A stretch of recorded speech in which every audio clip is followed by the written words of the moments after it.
والحمد لله رب العالمين۔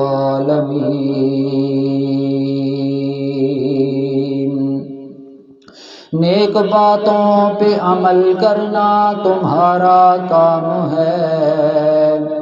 یہ نہ دیکھو کہنے والا کون ہے، کیا نام ہے۔ توحید کی امانت سینوں میں ہے ہمارے، آسان نہیں مٹانا نام و نشان ہمارا۔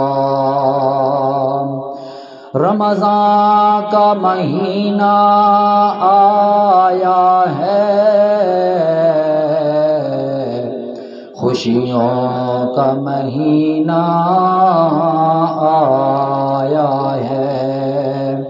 رحمتوں کا مہینہ آیا ہے،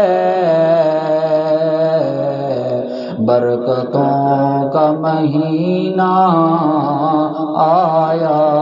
ہے، مغفرتوں کا مہینہ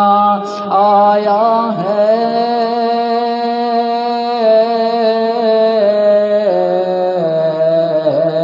رمضان کا مہینہ آیا ہے۔ خیر و برکت رمضان میں دیکھو بہت، خیر و برکت رمضان میں دیکھو بہت،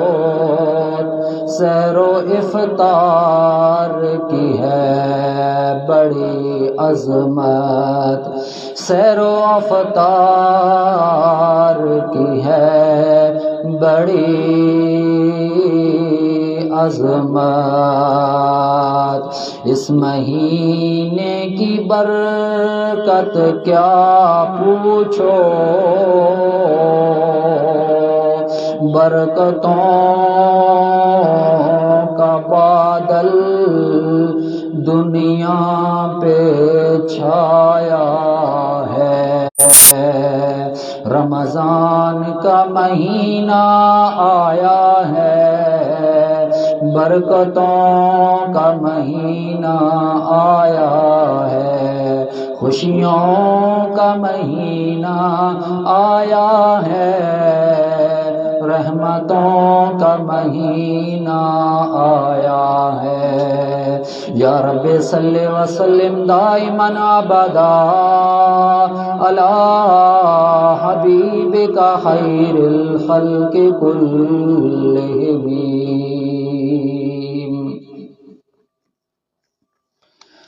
واجب الاحترام سامعین کرام، سپیکر دے تھوڑی آواز چکیلی پہ گلے پاری ہوئی گئی۔ اللہ رب العزت کی لا ریب بے عیب کتاب قرآن مجید فرقان حمید میں سے آپ لوگوں کے سامنے سورۃ النساء کی آیت کریمہ 7 خطبے کے اندر تلاوت کی ہے۔ اللہ رب العزت کے آگے دعا گو ہوں کہ اللہ تبارک و تعالی مجھے صحیح حق بیان کرنے کی، آپ لوگوں کو سن کر سمجھ کر پھر ہم دونوں فریقوں کو اللہ رب العزت اس پر عمل کرنے کی توفیق عطا فرمائے۔ شعبان المعظم کا مہینہ ہماری زندگیوں سے نکلتا جا رہا ہے اور رمضان المبارک والا موسم مہینے کا موسم بہار ہمارے اندر آنے کی کوشش کر رہا ہے۔ دعا فرماؤ کہ اللہ تبارک و تعالی ہمارے زندگی کے اندر یہ رمضان المبارک والا بابرکت مہینہ، باعظمت مہینہ اپنی جس آب و تاب کے ساتھ آ رہا ہے، اللہ رب العزت اسی طریقے کے ساتھ ہمیں اس کی قدر قیمت کی اس کی پہچان، اس کی عظمت، اس کی برکتیں اور اس کی رحمتیں لوٹنے کی اللہ پاک توفیق عنایت فرمائے۔ رمضان کو رمضان کیوں کہتے ہیں؟ یہ عربی کا لفظ ہے، اور عربی کا لفظ جو ہے را، میم اور ضاد سے یہ مشتمل ہوتا ہے، یہ اس کا مادہ ہے۔ اس کا معنی یہ ہوتا ہے جلنے والا، جلانے والا، رمز کہتے ہیں جلانے والے کو۔ رمضان المبارک کو مبارک اس لیے کہتے ہیں کہ یہ برکتوں والے خزانے کو کھول دیتا ہے، اور رمضان المبارک کے ساتھ رمضان المعظم اس لیے کہا جاتا ہے کہ یہ بڑی ہی عظمتوں والا مہینہ ہے، بڑی ہی رحمتوں والا، بڑی ہی خوشیوں والا، بڑی ہی شان و شوکت والا مہینہ ہے۔ اور رمضان چونکہ جلانے کے معنی میں آتا ہے تو پھر اس کا معنی یوں اصطلاحاً لیا جاتا ہے کہ انسان کے گناہوں کو جلا کر راکھ بنا دیتا ہے یہ مہینہ رمضان المبارک والا، کیونکہ اس مہینے کے اندر اللہ تبارک و تعالی حدیث پاک کے اندر آتا ہے کہ شیطان کو جکڑ لیتے ہیں اور نیکیوں کی طرف انسان زیادہ آمادہ ہوتا ہے، زیادہ بڑھتا ہے، اور آخرت کی تیاری کرنے لگ جاتا ہے۔ رمضان چونکہ رمز سے ہے، جلانے سے ہے، تو آخرت کی جو جہنم کی تپش ہے اس آدمی کو پہنچتی ہے، تو انسان روزہ رکھتا ہے، اللہ کی عبادت کرتا ہے، رات کو نوافل پڑھتا ہے اور اللہ کا قرآن پڑھتا ہے، تلاوت کرتا ہے، سنتا ہے، سناتا ہے، قرآن سیکھتا ہے، پڑھتا ہے، پڑھاتا ہے۔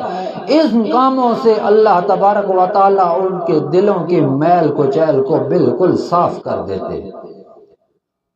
اللہ کریم فرماتے ہیں یہ وہ مہینہ ہے جس مہینے کے اندر اللہ کریم نے قرآن نازل کیا، شہر رمضان الذی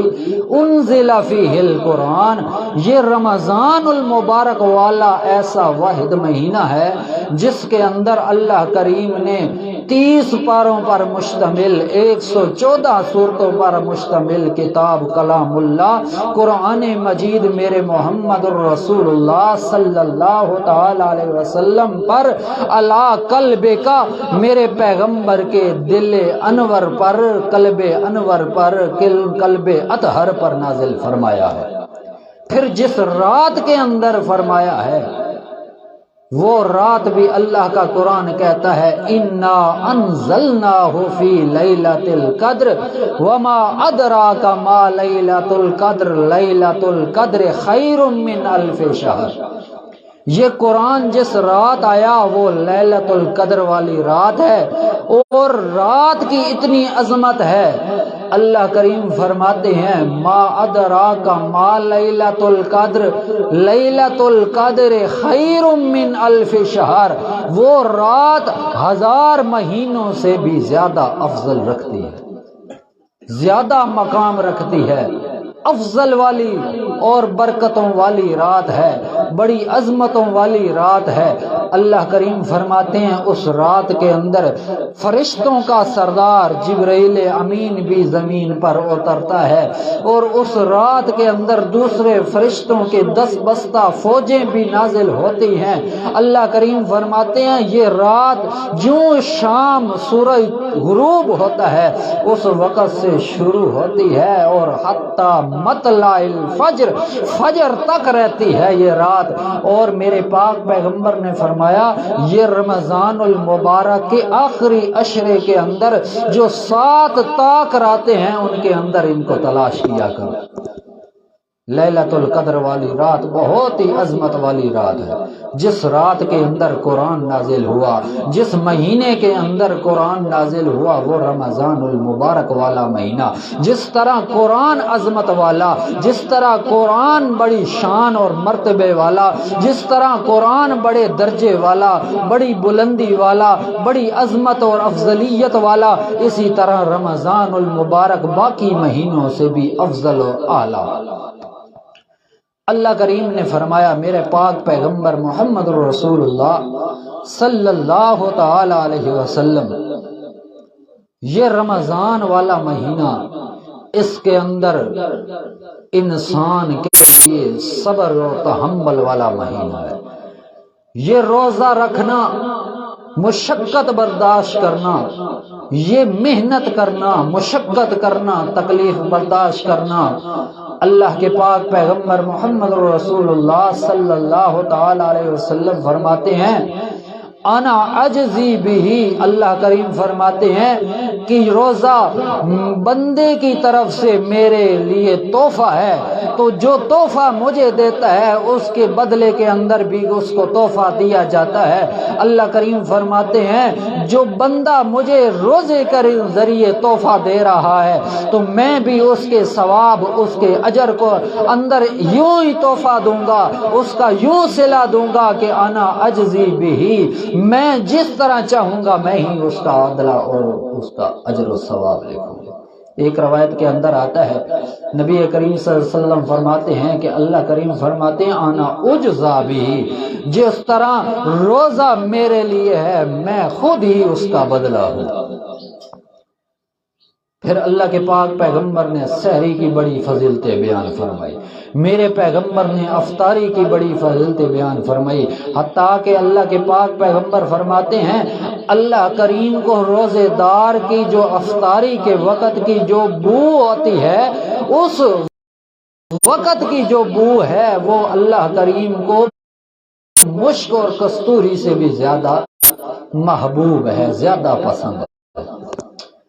یہ روزے کی برکتیں ہیں، رات کو جاگنے کی کیا برکتیں ہیں۔ امی عائشہ صدیقہ فرماتی ہیں، میرے پاک پیغمبر رمضان آتا تھا اپنی کمر مبارک کس لیا کرتے تھے، اور رمضان کے اندر اپنے گھر والوں کو بھی جگاتے تھے، خود بھی رات جاگ کر گزارتے تھے، اللہ کی عبادت کے اندر گزارتے تھے، نوافل کے اندر گزارتے تھے، تراویح کے اندر، تہجد کی نماز کے اندر، نوافل کے اندر، اللہ کے سامنے قیام کی حالت کے اندر گزارتے تھے۔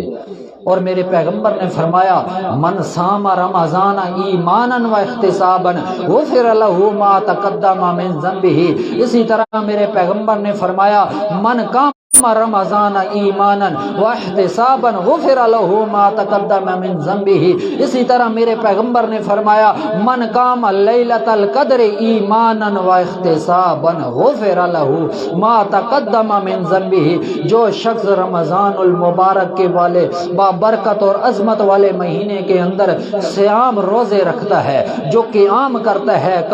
قیام کرتا ہے، جو لیلۃ القدر والی رات کے اندر عبادت کرتا ہے، قیام کرتا ہے، اللہ کے پاک پیغمبر نے فرمایا ایمان کی اندر حالت کے اندر ہے، عقیدہ اس کا درست ہے، اور اپنے ثواب کی امید کے ساتھ اللہ تبارک و تعالیٰ کی خالص رضا کے لیے عمل کرتا ہے، غفر له ما تقدم من ذنبه، اللہ کریم اس کے سارے پچھلے گناہوں کو معاف فرما دیتے ہیں۔ یہ با برکت اور با عظمت مہینہ، اللہ کے پاک پیغمبر نے فرمایا یہ صبر کا مہینہ ہے، اور صبر کا مہینہ اس کا بدلہ اللہ تبارک و تعالی جنت دیں گے۔ ایک روایت کے اندر آتا ہے، اللہ کریم نے جنت کے 8 دروازے بنائے ہیں، ان 8 دروازوں میں سے ایک خاص روزے داروں کے لیے دروازہ رکھا ہے جس کا نام ہے باب الریان، جس کے اندر صرف اور صرف روزے دار آدمی ہی گزرے گا۔ جس نے رمضان المبارک کے فرضی روزے رکھے ہوں گے، اللہ تبارک و تعالی فرمائیں گے اس دروازے سے گزرو۔ حالانکہ روزے دار آدمی، نوافل پڑھنے والا، عبادت گزار، قرآن کی تلاوت کرنے والا آدمی اللہ تبارک و تعالی کی کی جنت کے 8 دروازے اس کو بلا رہے ہوں گے، لیکن اللہ کریم فرماتے ہیں روزے دار کے لیے علیحدہ دروازہ باب الریان جو روزے داروں کے لیے انتخاب کیا گیا ہے، ان میں سے روزے دار آدمیوں کو گزارا جائے گا، پھر اس کے بعد وہ دروازہ بند کر دیا جائے گا۔ جس نے رمضان المبارک کے اندر روزے نہیں رکھے ہوں گے اس کے لیے وہ دروازہ نہیں ہے، پھر وہ بند ہو جائے گا۔ صرف اس دروازے کے اندر گزرنے والے لوگ ہیں تو کون سے ہیں؟ جو رمضان المبارک کے اندر روزے رکھیں گے۔ باقی اللہ کریم نے اس مہینے کی بہت فضیلت بیان فرمائی ہے۔ اللہ کے پاک پیغمبر نے فرمایا یہ مہینہ رحمتوں والا مہینہ ہے، اس کا پہلا عشرہ رحمتوں کا ہے، یہ مہینہ مغفرتوں والا ہے، اس کا دوسرا عشرہ جو ہے وہ مغفرت والا ہے، تیسرا مہینہ برکتوں والا ہے، جہنم سے آزادی والا، جہنم سے چھٹکارے والا، جہنم سے نجات والا مہینہ ہے، تیسرا عشرہ اس کے اندر۔ اللہ کے پاک پیغمبر نے فرمایا یہ وہ مہینہ ہے، باقی عبادتیں ہر مہینے کے اندر کی جانے والی فرض عبادت فرض جتنا ثواب، نفل عبادت نفل جتنا ثواب، لیکن رمضان المبارک والے مہینے کے اندر اللہ کریم فرماتے ہیں نفلی عبادت کا ثواب فرضوں کے برابر، اور فرضی عبادت کا جو ثواب ہے اللہ کریم کے پاک پیغمبر فرماتے ہیں اللہ کریم اس کو 70 گنا بڑھا دیں گے۔ یہ رمضان المبارک کے فضائل ہیں۔ رمضان المبارک آنے والا ہے، استقبالیہ کلام یہی ہے کہ ہمیں کیا کرنا ہے رمضان المبارک کے اندر، جو کچھ بھی عمل کرنا ہے خالصتاً اللہ کی رضا کے لیے کرنا ہے۔ دوسرے نمبر پر رمضان المبارک کے اندر غریبوں کو بھی یاد رکھنا ہے، یتیموں بے سہارا مسکینوں کو بھی یاد رکھنا ہے، افطاری کا انتظام بھی کرانا ہے۔ نبی کریم صلی اللہ تعالی علیہ وسلم نے فرمایا اگر کوئی شخص حسب توفیق غریب آدمی ہے اور کسی آدمی کو دودھ کی تھوڑی سی لسی یا صرف پانی سے ہی کسی آدمی کا روزہ افطار کرا دیتا ہے تو اس کو بھی بڑا اجر ثواب ہے۔ اللہ کے پاک پیغمبر نے سحری کرانے والے کو بہت بڑا فضیلت اور ثواب بتایا ہے، اور جو لوگ افطاری کراتے ہیں ان کے بھی بہت اجر و ثواب ہے۔ اللہ تبارک و تعالی دینے والے کا اجر بھی ضائع نہیں کرتا، آگے افطاری کرنے والے کا بھی اجر ضائع نہیں کرتا، ان کو بھی بڑا اجر ملے گا، کرانے والے کو بھی اور کرنے والے کو بھی اجر و ثواب، دونوں کو برابر کا ثواب ملے گا۔ اللہ کریم کے پاک پیغمبر محمد الرسول اللہ صلی اللہ تعالی علیہ وسلم فرماتے ہیں کہ یہ مہینہ بڑی ہمدردی اور غمخواری کا مہینہ ہے، یہ مہینہ رمضان المبارک والا بڑی بابرکتوں والا مہینہ ہے۔ اگر کوئی انسان برکتیں لوٹنا چاہتا ہے تو رمضان المبارک کی قدر و قیمت کو پہچان لے، رمضان المبارک کی قدر کرے۔ ہاں ہمیں چاہیے کہ رمضان المبارک کے اندر اس کی قدر کو پہچانے، اس کی عظمت کو پہچانے، صبح و شام اللہ کے قانون کو مانتے ہوئے زندگی گزاریں، اپنے گناہوں کی معافی مانگیں اور نیکیوں کے اندر بڑھ چڑھ کے حصہ لیں۔